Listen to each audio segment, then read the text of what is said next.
வணக்கம். திமுக தலைவரும் தற்போதைய தமிழ்நாட்டின் முதலமைச்சருமான திரு மு க ஸ்டாலின் அவர்கள் நடித்த தமிழ் படங்களின் விபரம் 1. 1987ஆம் ஆண்டு நவரச நாயகன் கார்த்திக், பாண்டியன், ராதாரவி ஆகியோர் நடிப்பில் வெளிவந்த ஒரே ரத்தம் என்னும் திரைப்படத்தில் பாண்டியன் அவர்களின் சகோதரராக சென்னையில மெரினா கடற்கரை எப்படி இருக்கும்? துறைமுகத்தை பார்த்திருக்கியா? அண்ணா சதுக்கம் போய் வணங்கிருக்கியா? பெரியார் திடல், காந்தி, ராஜாஜி, காமராஜர் மண்டபங்க, வள்ளுவர் கோட்டம், இதையெல்லாம் பத்தி கேட்காம சினிமா நடிகர்களை பத்தி கேட்குறீங்களே. 2.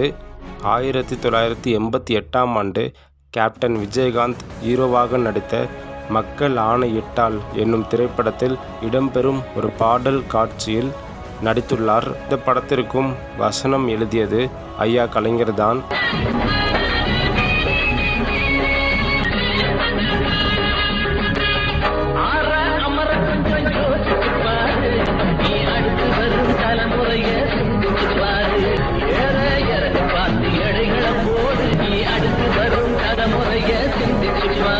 மேலும் குறிஞ்சி மலர் மற்றும் சூர்யா ஆகிய 2 தமிழ் தொலைக்காட்சி தொடர்களிலும் திரு மு க ஸ்டாலின் அவர்கள் நடித்துள்ளார் என்பது குறிப்பிடத்தக்கது.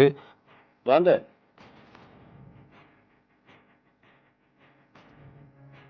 உங்களை எங்கேயோ பார்த்த மாதிரி இருக்கு.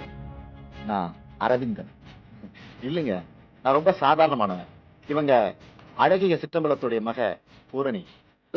நீங்க விலைக்கு வாங்கியிருக்கீங்களே, இங்கதான். அவங்க படிக்கிற பிள்ளைங்களை பற்றி தான் கவலைப்படுறோம். நம்ம சேனல் இதுக்கு முன்னாடி விசிக தலைவர் திருமாவளவன் மற்றும் நாம் தமிழர் கட்சியின் ஒருங்கிணைப்பாளர் சீமான் இவங்க 2 பேரும் என்னென்ன தமிழ் படங்களில் நடிச்சிருக்காங்க அப்படிங்கிற வீடியோ போட்டிருக்கோம்.